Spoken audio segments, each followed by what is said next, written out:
안녕하세요. 유니쌤이에요.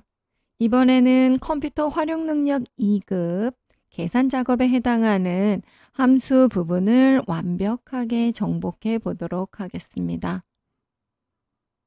총 4차에 걸쳐서 준비를 했고요. 저와 함께 공부하다 보면 그 함수를 써야 되는 의미와 함수를 사용하는 방법 이런 것들에 대해서 충분히 이해하실 수가 있고요. 어떤 조건에 어떤 함수가 나와도 스스로 충분히 처리할 수 있을 것입니다. 자, 총 4차로 준비를 했고요. 자, 지금 보여지는 문제 총 5문제가 보여지네요. 자, 첫 번째 문제를 한번 풀어보도록 하겠습니다. 자, 총 4차로 준비를 했고요. 자, 첫 번째 총 5문제가 보여지게 되네요. 1, 2, 3, 4, 5. 자, 여기서 익힐 수 있는 함수는 요 5문제를 풀다 보면 한 12개에서 15개의 함수를 익히게 되겠네요. 자, 지금 보니 첫 번째 응시일에 관련된 요일을 추출하시오. 그런데 그 요일이 월요일부터 금요일에 해당하면 평일, 토요일하고 일요일에 해당하면 주말로 표시하라는 문제죠. 자, 그 다음 예시로 if와 weekday 함수를 함께 사용하는 겁니다. 또는이라는 게 아니야. if와 weekday를 같이 사용하라는 얘기죠. 자, 우선 일단 weekday 함수를 한번 사용해 보도록 할게요. 함수를 사용할 때는 항상 처음 equal을 넣고 들어가고요. 자, WEK. 자, 제대로 WE로 시작하는 함수들이 보여지게 되죠. 자, 요 함수네요. 더블 클릭.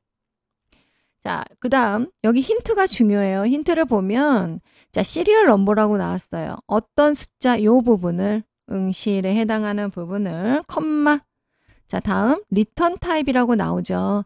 리턴 타입인데 아까 예시에서 월요일이 1인 유형이라고 그랬어요. 월요일이 1인 유형 요 부분.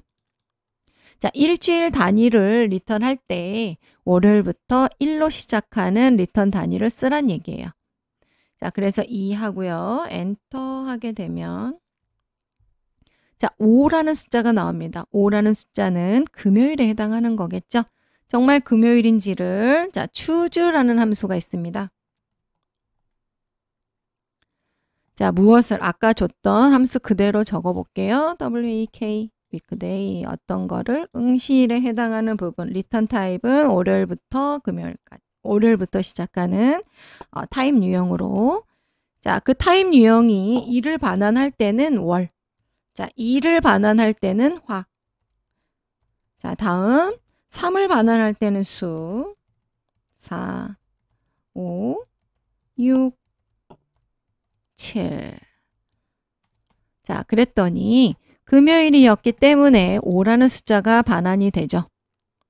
자, 하나를 구했으면 자, 채우기. 그랬더니 6이 나오죠. 그러면 여기도 마찬가지. 6이니까 토요일이고요. 4니까 목요일, 1이니까 월요일이겠죠. 그런데 우리는 원하는 건 월화수목 금토일이 아니라 평일인지 주말인지를 나타낼 겁니다. 그래서 이 부분에서 if를 쓰는 거죠. 자, if 만약에 이 weekday 숫자 반환되는 숫자가 자, 월요일이 1일이니까 금요일까지가 5겠죠. 5 이하인 수 1, 2, 3, 4, 5에 해당하죠. 5 이하인 수를 반환을 받게 되면 평일이라고 출력을 하게 되고요. 그렇지 않으면 주말이라고 표시를 해주세요. 자, 5일 금요일이니까 평일이겠죠. 자, 다음 자, 토요일이니까 주말 그 외에는 평일. 자, 그래서 첫 번째 if와 weekday 함수에 대해서 알아봤어요. 자, 두 번째 함수는 average 함수하고 hlookup 함수를 사용하라고 나왔네요. 이 또한 두 개를 동시에 사용을 해야 됩니다. 왜 average 함수를 써야 되나요? 지금 평균을 구하라고 그랬죠? 평균. 무슨 평균? 중간고사와 기말고사의 평균을 구하라고 나와 있는데 평균을 구하라는 게 아니라 그 평균에 따른 학점을 표시하라고 나와 있어요. 그래서 hlookup이라는 함수를 같이 쓸 겁니다. 자, hlookup 함수는 여기에 있는 결과값을 이 표에 대조하여 맞는 값에 해당하는 값을 반환시켜서 출력을 하는 함수입니다. 그리고 이 해당 참조표가 행단이면 hlookup, 이렇게 쭉 늘어서는 열단이면 vlookup 함수를 사용하는 거죠. 자, 지금 보니 값이 나왔죠? 자, 일단 해볼게요. 일단은 뭐 해야 돼요?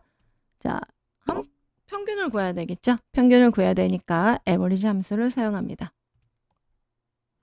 무엇과 무엇, 중간고사, 기말고사에 해당하는 평균 점수 88점이 나왔죠. 자, 그러면 88점에 해당하는 학점은 B학점이 되겠죠? 그러면 여기가 88이 아니라 B라는 학점이 나와야 됩니다.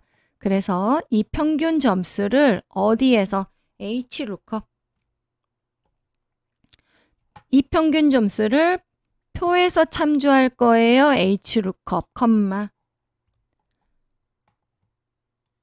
여기 표에서 참조할 겁니다. 자, 그런데 여기서 중요한 건 서진수라는 평균 점수도 이 표에서 학점을 반환을 시킬 거고요. 박주영이라는 요 평균 점수도 이 표에서 참조하여 반환. 그 다음 원영현이라는 친구도 자, 평균을 구해서 이 표에서 참조해서 학점을 반환할 거예요.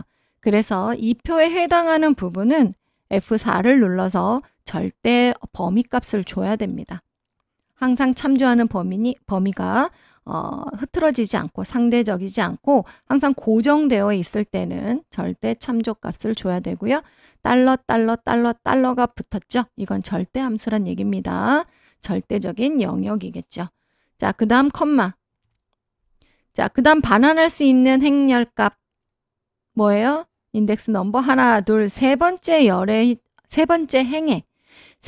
행에 위치한 학점을 반환할 거기 때문에 3이라고 하고요. 컴마. 유사일치와 정확히 일치가 있습니다. 정확히 일치는 예를 들어서 평균 점수가 88이에요.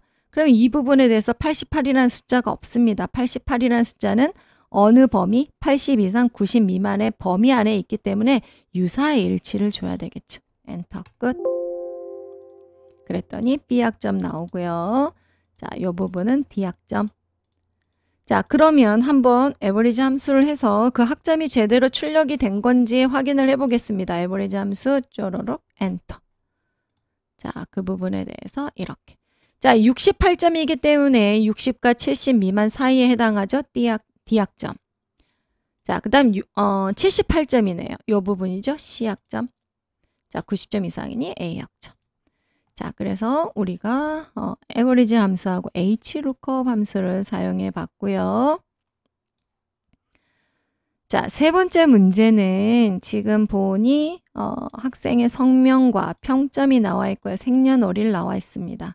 다음 보니 조건이 경영학과에 해당하는 학생들에 대한 평점의 평균을 구하라고 나와 있죠. 자, 경영학과에 해당하는 학생의 평점은 경영학과 김현수 4.02, 그 다음 3.67, 다음 3.52에 대한 평균값을 구할 겁니다.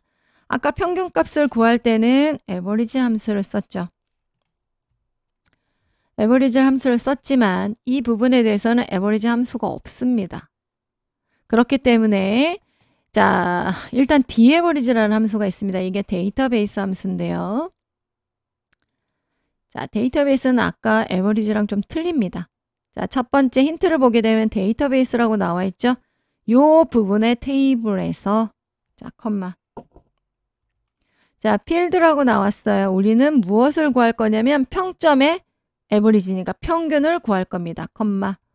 무엇에? 조건이 뭐예요? 학과가 경영학과인 것 그랬죠. 학과가 경영학과인 것을 해야 되기 때문에 조건을 우리가 여기에다 줍니다.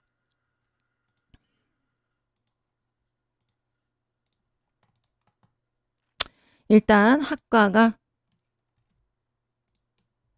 경영학과인 것 복사해서 넣습니다. 자, 다시 한번 해보겠습니다. dAverage. 자, 데이터베이스 범위 요 테이블 내에서 이 데이터베이스 범위 내에서 필드명 평점의 평균을 구할 겁니다. 컴마 무엇에? 학과가 경영학과에 해당하는 것을 엔터 끝. 이렇게. 하지만 둘째 자리까지 요렇게 둘째 자리까지 표시해서 반올림하라고 나왔죠. 자, 반올림하는 함수가 라운드 함수입니다. 그래서 앞부분 이 결과값에 대해서 반올림을 하는 거이기 때문에 뒤에 버리지 앞에다가 라운드라고 적고요. 자, 맨 뒤에다가 이 수치 값에 대한 이 결과값에 대해서 반올림을 할 거예요. 둘째 자리까지 2 가로 닫고 엔터 그러면 3.74라고 나왔죠. 자, 에버리지 함수로 한번 해보겠습니다. 에버리지. 경유효과만 클릭하면 됩니다. 자, 요 부분. 자, 컴마. 그 다음에 경영학과, 경영학과, 이렇게 해도 나옵니다. 3.74가 나오겠죠. 하지만 지금 보이는 이 데이터 자료는 적기 때문에 한눈에 보여지지만 수백 명, 수천 명이 됐을 때는 우리가 일일이 다 더할 수가 없어요. 그럴 때는 데이터베이스 함수인 daverage 함수를 사용해서 결과값을 추출하면 되고요. 이 부분에 대해서 반올림, 셋째 자리에서 둘째 자리까지 그렇기 때문에 반올림을 할 거다. 어느 몇째 자리까지? 둘째 자리까지. 자릿수를 표현해주면 둘째 자리까지 출력이 되죠. 자, 네 번째 문제입니다. 자, 문제를 보니 이 세 개의 과목 모두 70점 이상을 받은 학생은 총 몇 명이냐? 이거를 계산하라는 얘기고요. 지금 보니 이 세 개의 함수 중에 알맞는 함수 하나를 골라서 작성을 하면 되겠습니다. 카운트는 그냥 단순히 개수고요. count if 같은 경우에는 하나의 조건, count if s는 조건이 여러 개일 때 지금 보니 세 과목 모두 70 이상인 학생 수를 추출을 해야 되기 때문에 count if s를 써야 함이 적당하네요. 자는 count if s.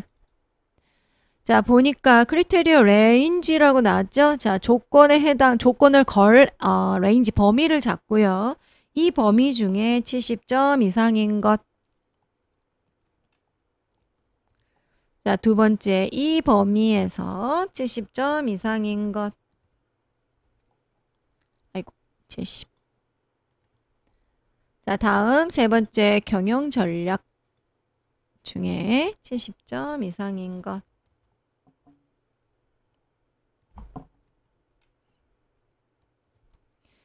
자, 이렇게 해주게 되면, 자, 총 3명이 나오네요. 지금 보니까 유창상이라는 사람. 다음 최경철, 다음 임장미 이렇게 해서 총 3명이 나오게 되네요. 자, 이제 다섯 번째 문제로 들어가겠습니다. 다섯 번째 문제는 입학 코드를 추출하는 문제예요. 학과의 앞 세 문자, 즉 HEA라는 문자를 추출을 하고요. 그 다음 입학 일자에서 연도를 입력하래요. 연도 2018년.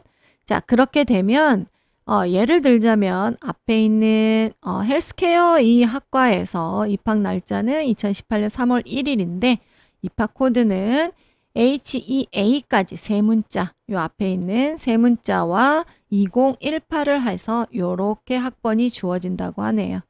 자, 이렇게 추출을 해보도록 하겠습니다. 일단 무슨 함수? 레프트 함수 쓰고요. 레프트 함수는 왼쪽에 있는 문자 헬스케어라는 문자에서 HEA라는 세 글자만 추출을 해야 되기 때문에 레프트 함수를 쓰고요. 자, 다음 입학 일자 보면 연, 월, 일이 있는데 이 부분에서 2열 연도만 필요하기 때문에 2열 함수가 필요하고요. 다음 보니 대문자로 되어 있는 게 지금 첫 글자만 대문자로 되게끔 바꿔주는 함수가 뭐냐면 proper예요. 자, 일단은 자, 그 다음 left, left를 씁니다. 어디에서 이 부분. 자, 여기에서 총 세 글자만 뽑을 겁니다. 자, 그랬더니 HEA라고 나왔죠. 다음, 자, 연도 2열을 쓸 겁니다. YEAR. 자, 어디에서요? 여기에서 연도만 추출할 거예요. 엔터 했더니 어떻게 나옵니까? value라고 나오죠? 지금 현재 함수와 함수를 나오는 결과값이 있을 겁니다. 그 결과값을 이어서 추출하게끔 만들어주는 게 n연사 기호 N연산 기호입니다. N연산차. N기호를 넣게 되면 HEA2018이라고 나오게 되죠. 하지만 첫 글자만 대문자로 나와야 되기 때문에 프로포를 씁니다. PRO. 자, 맨 뒤에다가 가로 닫고 엔터 하게 되면 첫 글자만 대문자에 HEA 다음 N기호가 있기 때문에 이어서 출력이 됩니다. 무엇이? year이라는 4개의 숫자 연도가 이어서 출력이 됩니다. 그래서 입학 코드는 이렇게 출력이 되게 되죠. 자, 이렇게 해서 1차에 나오는 함수 총 한 12개 정도 되겠네요. 12개 정도를 익혀봤습니다.